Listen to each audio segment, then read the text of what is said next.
எல்லாரும் எப்படி இருக்கீங்க? இன்னைக்கு just sit back, relax and நான் சொல்கிறதெல்லாம் காது கொடுத்து பொறுமையாக கேளு. Because today we are gonna talk about moody tones.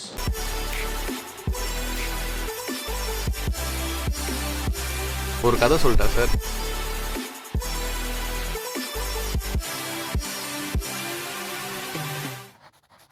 Moody tones has been a very common word recently. For all those who are new, I'm Surya Swaminathan and I've been doing the so-called moody tones for about 2 years now. And நான் ஆரம்பிச்ச காலத்தில் இவ்வளோ இருந்தது இல்லைங்க. இப்போ there are so many creators and நான் ஆரம்பிச்ச காலத்துலாம் வெறும் ஃபோட்டோ எடுத்தோமா, கம்போஸ் பண்ணோமா, அப்படியே ஒரிஜினல் ஃபோட்டோ அப்படியே எடுத்து போட்டுக்கிட்டு இருந்தது தான். நிறைய அப்படிதான் இருந்தாங்க. இந்த கலர் கிரேடிங், மூடி டோன்ஸ், டோன் ஒர்க்கெல்லாம் அந்த அளவுக்கு நான் இப்போ பார்த்தது கிடையாது. இப்போ ஒரு ஃபோட்டோவை போஸ்ட் ப்ராசஸ் கலர் கிரேட் பண்ணுறதும் ஒரு ஈக்குவல் வெயிட்டேஜ் எடுத்துருக்கு. ஒரு ஃபோட்டோ எடுக்கிறது எவ்வளோ முக்கியமோ post processing, colour grading work, editing அந்த இதெல்லாம் வந்துட்டு அதுக்கும் ஒரு ஈக்குவல் வெயிட்டேஜ் போகுது அப்படின்னு நினைக்கும் போது ரொம்ப சந்தோஷமா இருக்கு. Downside to that is நிறைய பேர் வந்ததால, நிறைய நடக்கிறதால ரொம்ப அப்சர்டான, ஆக்வர்டான ஸ்டஃப்பும் நிறைய நடக்குது. I am not a pro or I am not an expert in colour grading. But ஒரு விஷயம் சரியில்லை, ஒரு விஷயம் தப்பா இருக்கு, அங்க ஏதோ சரி இல்லைன்னா எனக்கு தெரியும். So today we are going to talk about all the stuff that goes wrong in moody tones. Personally, I love to color grade my images இருக்கட்டும், இல்லை வீடியோஸாக இருக்கட்டும். I love color grading. நான் ஆரம்பத்துலேருந்து அப்படி தான் கற்றுக்கிட்டேன். நான் ஃபோட்டோ எடுக்கிறதே எடிட் பண்ணுற ஒரு பெர்ஸ்பெக்டிவ்லேருந்து நான் கற்றுக்கிட்டேன். எனக்கு அவ்வளோ எக்ஸைட்டிங்கான ஒரு ஃபேக்டர் அது. ஒரு ஃபோட்டோ எடுத்தாலே அது கலர் கிரேட் பண்ணும்போது எப்படி வரும், இது எடிட் பண்ணும்போது எப்படி வரும், அது ரொம்ப எக்ஸைட்டிங்காக இருக்கும். எனக்கு ஒரு ஷூட் எடுக்கும் போதே எப்படாவது எடிட் பண்ண போகிறோம் அப்படிங்கிறது என் மைண்டில் ஓடிக்கிட்டே இருக்கும். So I respect colour grading so much. I am not an expert, but still என்னோட மாசாக கலர் கிரேட் பண்ணுறேன் எத்தனையோ கிரியேட்டர்ஸ். எனக்கும் தெரியும், உங்களுக்கும் தெரியும், நம்ம எல்லாருக்குமே தெரியும். ஸோ நான் அது ஒரு எக்ஸ்பர்ட் பெர்ஸ்பெக்டிவ்லாம் அதுவும் சொல்ல, ஒரு ஜென்ரல் ஆடியன்ஸ் பெர்ஸ்பெக்டிவ்னு வச்சுக்கோமே. ஒரு ஃபோட்டோ கொள்றதுன்னு சொல்லுவாங்க பற்றியா, எடிட்ல தாங்க அது முழுக்க நடக்குது. பிகாஸ் ஒரு ஃபோட்டோ எடுக்கிறது ரொம்ப கஷ்டமான விஷயம். ஃபோட்டோ சும்மா அப்படி எடுத்தோமா சட்டர் எடுத்தோமாலாம் இல்லை. There is art of composing an image. ஒரு ஃபோட்டோ எடிட் பண்ணி கொள்ள முடியும். ஐ நோ இட் பிகாஸ் நானும் பண்ணியிருக்கேன். நான் அடுத்தடுத்து இந்த வீடியோஸில் நிறைய த்ரோ பேக்லாம் காட்டுறேன். ஐ ஸ்டில் அது என் கண் முன்னாடி வந்து போகுமா இல்லையா. ஒரு வாரம் ஃபுல்லாக ஒரே இமேஜை திருப்பி எடிட் பண்ணி அந்த ஃபோட்டோ கொண்டு இருக்கனாலாம். எனக்கு ஆரம்ப கட்ட காலங்களில் எனக்கு கைட் பண்ணுறதுக்கு 1-2 பேர் இருந்தாங்க. But I couldn't rely on them for எவர்ல.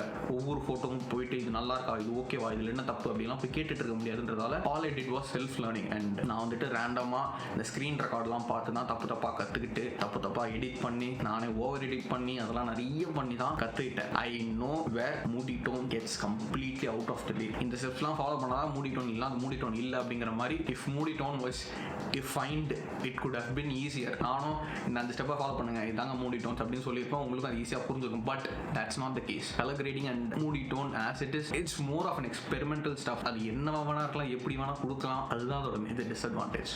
So மூடி டோன்ஸை பற்றி பேசணும்னா நான் ஆல் ஃபுல்லாக கூட பேசிகிட்டு இருப்பேன். பட் அண்ட் ஷார்ட் அண்ட் கிறிஸ்பாக பண்ணணும், உங்களுக்கு தெளிவாக சொல்லணும் அப்படின்றதுக்காக I just curated to 3 major points. அதுதான் நம்ம இங்கே பார்க்க போகிறோம். 3 major points where we go wrong, where we go beyond the line. First thing is overdoing the sliders. யோசிச்சு பாருங்க, எல்லாருக்குமே சரி போகிறோம்.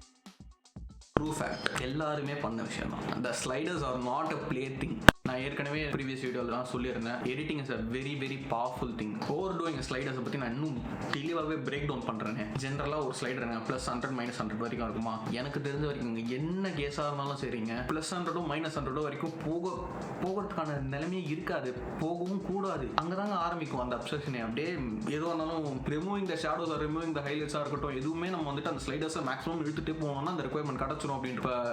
ஷேடோஸ் வந்துட்டு +100 வரைக்கும் எடுத்துனா ஷேடோஸோட மொத்த இன்ஃபர்மேஷன் கிடச்சிருச்சு, ஃபோட்டோ செம்மையாக இருக்குன்னு ஆகிடுமா. That's the blunder mistake we all make. Shadows விஷயத்தில் நம்ம தெளிவாக இருப்போம். ஏன்னா ஒரு லிமிட்டுக்கு மேலே ஷேடோஸ் தூக்கினா ரொம்ப ஆடாக இருக்கும், அதெல்லாம் நமக்கு தெரியும். ஹைலைட்ஸை -100 வரைக்கும் கூட்டிகிட்டு போகிற எத்தனையோ பேர் நம்ம இங்கே இருப்போம். சில நேரங்களில் ஓகே, சில நேரங்களில் தேவைப்படலாம். பட் இன் ஜென்ரல் உங்களுக்கு ஃபர்ஸ்ட் ஆஃப் ஆல் ஹைலைட்ஸுக்கும் கம்ப்ளீட் ஒயிட்டுக்கும் முதல்ல வித்தியாசம் தெரிஞ்சுக்கோங்க. இப்போ இந்த இமேஜ் எடுத்துக்கிட்டோன்னு வச்சுக்கோங்க, இதில் வந்துட்டு ஹைலைட் ரீஜனும் இருக்குது, கம்ப்ளீட் ஒயிட் ரீஜனும் இருக்குது. What I do is highlights அப்படியே -100 வரைக்கும் எடுத்துகிட்டு போனோம்னா டிஃப்ரென்ஸ் பாருங்கள். எக்ஸ்ட்ரா கொஞ்சம் டீட்டெயில்ஸ் வந்திருக்கு, ஆனால் உங்கள் கம்ப்ளீட்டாக ப்ளோன் அவுட் ஆன ரீஜனை பாருங்கள். This is white. What you do is an awkward version of grey. உங்களுக்கு அது கரெக்டாக தெரியலைங்க. ஏன்னா -100 இஸ் அப்சர்ட். ஒரு பிக்சர் ஓவர் எக்ஸ்போஸ்டாக இருக்கா, அதோட அழகு ரசிங்க, அவ்வளோதான்.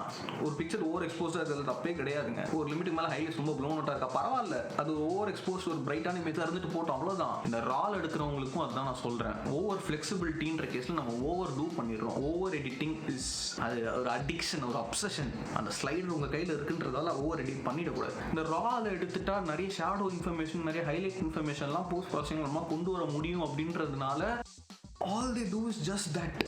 ஹைலைட்ஸ் அண்ட் ஷேடோஸோட இன்ஃபர்மேஷன் அப்படியே வெளியே எடுத்துகிட்டு வராங்க. எதுக்குங்க எடுத்துகிட்டு வரணும்? இப்போ எனக்கு இந்த சைடில் லைட் அடிக்குதுன்னா இந்த சைடில் ஷேடோ வரதான் செய்யும். அது நேச்சுரலான ஒரு விஷயம். அது ஏன் நான் எடுக்கணும்னு கேட்குறேன். இப்போ பாருங்க, எனக்கு இந்த சைடில் லைட் இருக்குன்னா இந்த சைடில் ஷேடோ விழ தான் செய்யும். அது நேச்சுரலான விஷயம். ஸ்பீக்கிங் ஆஃப் HDR, பிகினர்ஸ் நிறைய பேர் பண்ணுற தப்பு அதுதான். என்னோட எக்ஸ்பீரியன்ஸ்லேருந்து சொல்கிறேன் திருப்பியும். இந்த கூகுள் ஸ்னாப்ஷீட்டில் எனக்கு பிடிக்காத ஒரு டூல் HDR. மொபைல் கேமராவில் HDR is fine.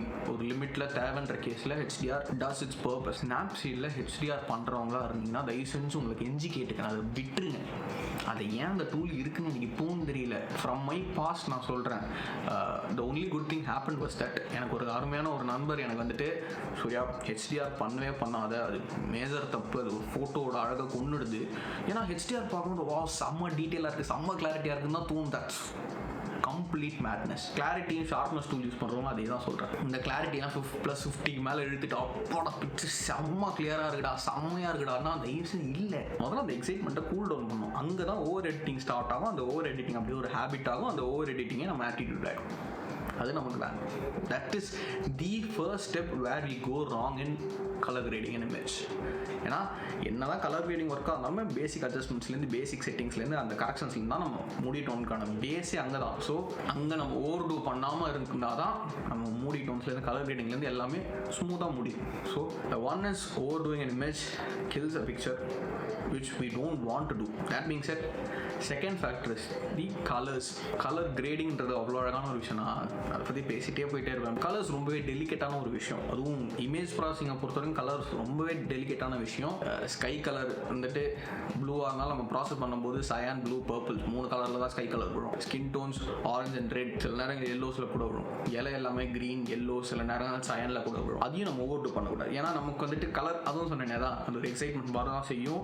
I still remember my initial days. ஒன்றும் இல்லை, இன்ஸ்டாகிராமோட பழைய ஃபோட்டோஸ்லாம் போய் பார்த்தீங்கன்னா உங்களுக்கே தெரியும். நான் இப்போ கலர் கிரேடிங் கொஞ்சம் ஸ்டேபிளாக வந்திருக்கேன்னா எவ்வளோ அடி வாங்கி தான் வந்திருப்பேன். அந்த அடி வாங்கினதெல்லாம் இன்ஸ்டாகிராமோட கீழே அடிமட்டம் போஸ்டெல்லாம் கடக்கும். நான் ஒரு ஃபோட்டோவே டெலிட் பண்ண மாட்டேன். அதெல்லாம் ஒரு வரலாறு.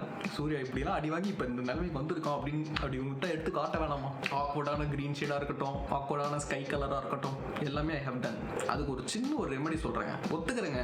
Sayan is a very wonderful colour, எனக்கும் பிடிக்கும். அதுக்காக sky can be cyan, totally unreal. Can be, but நேச்சுரலாக அந்த ஸ்கை, நம்ம பார்க்குற ஸ்கை நேச்சுரலாக சயன், அதுவும் நம்ம கொடுக்குற அந்த லைட் ரூம்லையோ இல்லை கலர் கிரேடிங் கொடுக்குற அந்த அளவுக்கு Sayan naturally not possible. Okay, உங்களுக்கு அந்த சயன் தான் பிடிச்சிருக்குன்னு வச்சுக்கோமே, அந்த சயன் ஃபுல் -100 சயனே வைக்கிறீங்கன்னு வச்சுக்கோமே, சேச்சுரேஷனை ஒரு -40 கொண்டு வந்துருக்கு, லூமினன்ஸை ஒரு -20 -10 கொண்டு வாங்க. அந்த கலர் உண்மையாகவே செம்மையாக இருக்கும். நான் அந்த ப்ரீசெட்ஸில் ஒர்க் பண்ண அந்த இதுன்னு சொல்கிறேன். If you are going with Sayan or any other கலருங்க, ஒரு -100 இல்லை +100 லெவல் அந்த ஒரு ஹியூ தான் உங்களுக்கு ரொம்ப பிடிச்சிருக்குன்னு வச்சுக்கோமே, அந்த ஒரு ஹியூவை அப்படி அடிக்கிற மாதிரி நம்ம காட்டக்கூடாது. மூடி டோன்ஸ்ன்னு வரும்போது டீசாச்சுரேட் பண்ணும்போது ஒரு செம்ம வைப்புங்க. ஸோ எனி கலருங்க, உங்களுக்கு ஒரு ஹியூ பர்டிகுலராக பிடிச்சிருக்கு அப்படின்ற கேஸில் மேக் ஷுர் ஒரு கொஞ்சம் அட்லீஸ்ட் ஒரு -10 -20 கொஞ்சமாக டீசாச்சுரேட் பண்ணி ஐக்கு அது கொஞ்சம் ப்ளசண்ட்டாக இருக்கணும் பார்க்கறதுக்கு, அந்த மாதிரி ப்ரெசென்ட் பண்ணணும். Last and final thing is split toning, the most underrated tool. Split toning is not just Lightroom. என்னமோ புதுசாக கண்டுபிடிச்ச ஒரு ரொம்ப அட்வான்ஸ் டூல் மாதிரி அவங்களாம் பார்க்க தேவையே கிடையாது. இன்ஸ்டாகிராம்லேயே இருக்குது ஸ்ப்ளிட் டோனிங். இன்ஸ்டாகிராம்லேயே ஒரு போஸ்ட்டை போகிறதுக்கு முன்னாடி இந்த டூல்ஸ் இருக்குது. இன்ஸ்டாகிராமில் ஸ்ப்ளிட் டோனிங் இருக்குது, பிஸ்கோவாக இருக்கட்டும், இன்ஷாட்டில் கூட ஸ்ப்ளிட் டோனிங் இருக்குது. ரீசென்ட்லி மூடி டோன்ஸுங்கிற பேரில் கலர் ஸ்ப்ளாஷ் பண்ணுறவங்கள தான் நிறைய பேர் நான் பார்த்துட்டு இருக்கேன். ஸோ அவங்களுக்குலாம் தான் நான் ஸ்ப்ளிட் டோனிங் as a ரெமெடியாக சொல்லணும் அப்படின்ட்டு இருக்கேன். Colour splash is a photography technique where only the subject is saturated and subject சுற்றி இல்லை சப்ஜெக்ட் பக்கத்தில் இருக்க இல்லை ஒன் கலரை தவிர மற்ற எல்லா கலருமே டீசேச்சுரேட்டடாக இருக்கும். அதுதான் கலர் ஸ்ப்ளாஷ். நிறைய பேர் அதெல்லாம் தான் பண்ணிகிட்டு இருக்கோம். வெறும் ஸ்கின் டோன்ஸுக்கு மட்டும் கலர் இருக்கும், மற்ற எல்லாமே அப்படியே டீசேச்சுரேட்டட். அந்த கால் இட் என்னது மூடி கிரே இல்லை மூடி டார்க் டோன் அப்படின்னு சொல்லிடுறோம். Which is so much absurd. ஒரு ஃபோட்டோ எனக்கு பார்க்கும்போது சப்ஜெக்ட் தவிர எல்லாமே டீசேச்சுரேட்டடாக இருக்கே அப்படின்னு பார்க்கும்போது எனக்கு அப்சர்டாக தான் தெரியுது. இந்த ஃபோட்டோ தப்பு, இந்த ஃபோட்டோ சரியில்லைன்னு சொல்ல முடியாது. பட் அந்த ஃபோட்டோ எனக்கு அப்பீலிங்காக இல்லை, எனக்கு பார்க்கறதுக்கு விஷுவலி ப்ளசண்ட்டாக இல்லை. இப்போ இதே ஃபோட்டோவே எடுத்துக்கோங்க. வச்சுக்கோங்க. I get into colour. இந்த ஃபோட்டோவில் இருக்க எல்லா கலரையும் எடுத்துடுறேன்.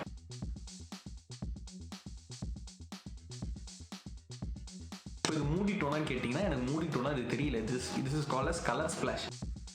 only the skin tone is seen. ஒரு சப்ஜெக்ட் மட்டும்தான் கலரில் இருக்குது, மற்ற எல்லாம் டீசேச்சுரேட்டடாக இருக்குது. இப்போ இதே ஃபோட்டோவே ஜஸ்ட் ஒரு சின்ன கரெக்ஷன்லேயே நான் சொல்லிடுறேன். அந்த லீவ்ஸ் வந்து -75 நான் கொண்டு வரேங்க.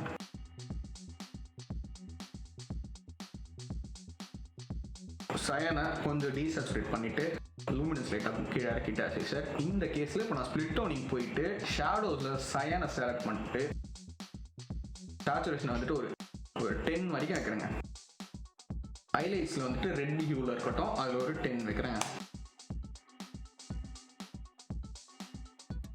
கலர் சயின்ஸ் பற்றி அவ்வளோ இன்டெப்த்தாக போக தேவையில்ல. பட் கலர் வீல் ஜென்ரலாக பார்க்க போனால் the so called orange and deal ரொம்பவே எல்லாருக்குமே தெரிஞ்ச ஒரு ரொம்பவே ஃபேமஸான ஒரு கலர் டோன். அது ஏன் அவ்வளோ ஹிட் ஆச்சுன்னு யோசிச்சு பார்த்துருக்கோமா? ஏன்னா orange and teal are perfectly complementary to each other. ஆரஞ்சும் டீலும் காம்ப்ளிமெண்ட்ரி இந்த கலர் வீல். ஸோ அதனால தான் ஆரஞ்சு ஹைலைட்ஸ்லையும் டீல் ஷேடோஸ்லையும் இருக்கிற ஒரு லுக் வந்துட்டு ஆரஞ்ச் அண்ட் டீல். அது ஒரு பிக்சர் கம்ப்ளீட்டாக இருக்கும். விசுவலைஸாக பார்க்கும்போது ஆரஞ்ச் அண்ட் டீல் இருக்கும்போது ஒரு பிக்சர் ஃபுல்லி கம்ப்ளீட்டாக நமக்கு தெரியும். அதனால தான் இப்போ லைட் ரூம்லேயே பார்த்தீங்கன்னா லைட் ரூம்லேயே இன்பில்ட் ப்ரீசெட்ஸில் வந்துட்டு ரெட் அண்ட் டார்க் விஸ்ன்னு இருக்கும். அதே மாதிரி தான் கலர் வீல்ஸில் காம்ப்ளிமெண்ட்ரி கலர்ஸ். நான் அந்த ஆட்டம் வீடியோவில் அதான் காமிச்சிருந்தேன். ஆரஞ்சு வந்து எனக்கு ப்ரிடாமினன்ட்டான கலராக அடிக்கிற மாதிரி தெரியுதா. ஸோ ஷேடோஸில் போன சைன் கொஞ்சம் ஆட் பண்ணேன், அவ்வளோதான். ரீசெண்டாக I just took time and just I sat back and realise பண்ணும்போது எனக்கு தெரிஞ்சது இவ்வளோ கிரியேட்டர்ஸ் எவ்வளோ பேர் வளர்ந்து வந்துகிட்டு இருக்கோம். இப்போ இத்தனை பேர் பண்ணிட்டு இருக்காங்க, இத்தனை கிரியேட்டர்ஸ் வளர்ந்து வந்துகிட்டு இருக்காங்க. கலர் கிரேடிங் பிக்சர் மூடி டோன்ஸுங்கிறதெல்லாம் இவ்வளோ ஒரு பாப்புலரான ஒரு டேர்ம் ரொம்ப ஹைப் பண்ணப்பட்டிருக்கு அப்படின்னு நினைக்கும் போது எனக்கு guy who's doing moody tones for a long time எனக்கு அதை கேட்கும்போது ரொம்ப சந்தோஷமா இருக்கு. எனக்கு அதை பார்க்கும்போது ரொம்ப சந்தோஷமா இருக்கு. And for all those who knew, இன்ஸ்டாகிராமில் I am using a hashtag called Tones with Surya where I see other people's work. நிறைய பேரோட கலர் கிரேடிங் ஒர்க்ஸ்லாம் பார்க்கும்போது எனக்கு ரொம்ப சந்தோஷமா இருக்கு. அதுக்கான மெயின் ரீசனாக தான் அந்த ஹேஷ்டாக் ஆரம்பிச்சது. Nothing much. சீக்கிரமே அடுத்த வீடியோஸ் சந்திக்கிறேன். மகிழ்ச்சி.